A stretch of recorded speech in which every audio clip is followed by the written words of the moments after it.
Setiap langkah besar selalu dimulai oleh langkah kecil.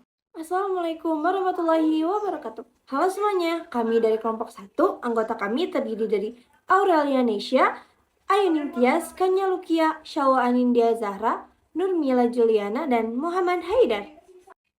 Pada kesempatan kali ini, kami akan mempresentasikan ide usaha yang kami sudah rancang bersama.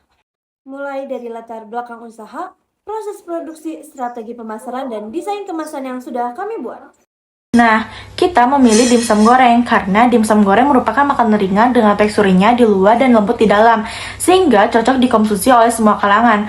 Produk ini juga kami pilih karena cukup diminati dan mudah diterima oleh berbagai usaha. Untuk tempat usaha, proses produksi dilakukan secara rumahan, sedangkan penjualan dilakukan di lingkungan sekolah serta bazar, karena lokasi tersebut strategis dan sesuai dengan target pasar kami. Latar belakang usaha ini berawal dari banyaknya peminat dimsum. Kami kemudian melakukan inovasi dengan menghadirkan dimsum goreng yang lebih renyah, praktis, dan mudah dikonsumsi sebagai cemilan sehari-hari. Selanjutnya, kami juga memiliki perencanaan produksi yang sederhana namun efektif.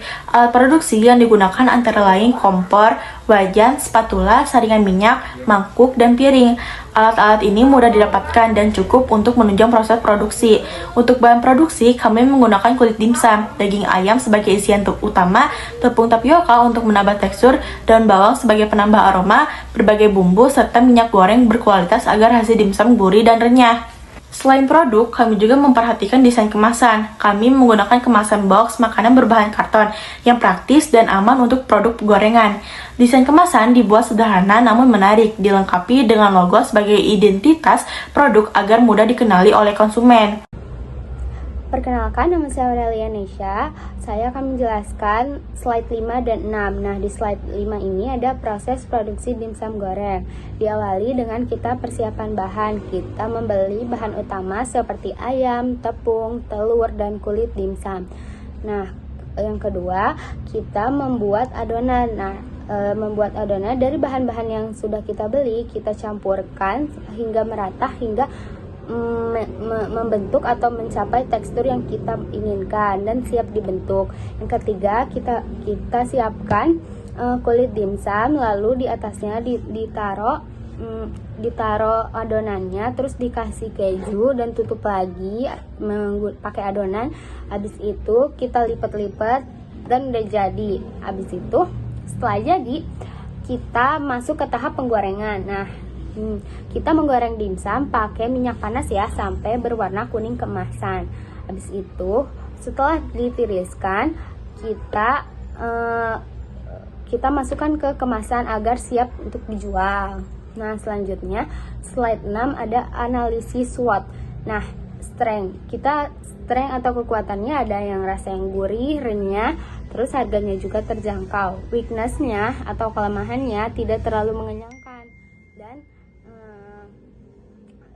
kalau misalnya kita langsung goreng, bisa kita goreng semua nih.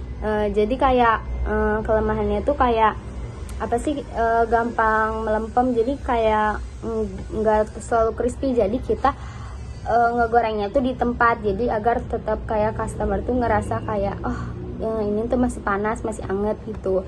Terus ada opportunity atau peluangnya banyak peminat karena ini tuh jajanannya dari ayam ya, rata-rata pada suka ayam gitu. Bisa dikembangkan dengan varian rasa, kayak misalnya nanti dimsumnya jadi rasa keju atau pakai saus topping-topping gitu. Terus bisa ada treat atau ancamannya banyak pesaing, kan sekarang banyak yang jualan dimsum juga ya, jadi banyak juga pesaingnya. Harga bahan baku juga kadang naik, apalagi ayam sering naik. Nah, segitu saja penjelasan dari saya. Di sini saya akan menjelaskan pro dan kontra dimsum Inyup ini.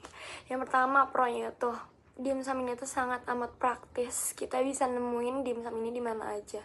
Tapi jangan lupa beli dimsum kita.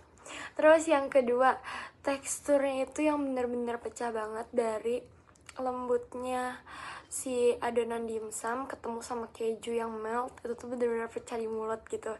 Enak banget. Terus yang ketiga, jadi dimsum ini tuh salah satu makanan ringan yang cocok buat ngemil. Terus kontranya sekarang, yang pertama, kalori lemak yang cukup tinggi karena Kalori lemaknya ini tuh berasal dari keju dan ayamnya. Keju itu memiliki lemak yang cukup tinggi ya. Terus yang kedua, keju itu menentukan hasil dari si dimsum ini karena kejunya itu kan di tengah ya. Jadi kalau misal salah pakai keju, pasti itu salah rasanya. Maksudnya kayak nggak nyambung gitu loh si hasil dari bikinan dimsum kita. Si daging dimsumnya tuh udah enak banget, terus kejunya nggak melt. Menurut aku pribadi kurang wah aja gitu. Terus yang terakhir itu nggak bikin kenyang karena ini tuh cuma makanan ringan, jadi kayak buat nyemil aja gitu. Di sini saya bakal menjelaskan segmentasi, target, dan positioning. Yang pertama itu adalah segmentasi, yang dimana dimsum Iyup ditargetkan untuk seluruh masyarakat Indonesia, terutama anak-anak muda, anak remaja, baik laki-laki maupun wanita. Yang dimana targetnya adalah anak remaja yang masih sekolah atau kuliah dan lain-lain. Dan positioningnya dimsum Iyup diposisikan sebagai dimsum yang makanan lezat, sehat, murah, dan praktis. Dengan saya Nurmila Juliana Herawati, saya akan membahas kesimpulannya. Usaha dimsum goreng layak dijalankan karena proses produksinya yang sederhana, bahan baku mudah diperoleh, dan digemari oleh banyak kalangan. Berdasarkan analisis SWOT, SCP, serta marketing mix, usaha ini memiliki peluang pasar yang baik. Didukung dengan kemasan dan logo yang menarik, produk dimsum goreng ini berpotensi laku di pasaran dan terus berkembang untuk kedepannya. Sebagai penutup, ide usaha ini kami sudah mempertimbangkan dengan peluang usaha dan kebutuhan konsumen. Semoga presentasi ini bisa menggambarkan dengan jelas dan bermanfaat untuk kalian semua. Terima kasih sudah menonton video presentasi kelompok kami. Wassalamualaikum warahmatullahi wabarakatuh.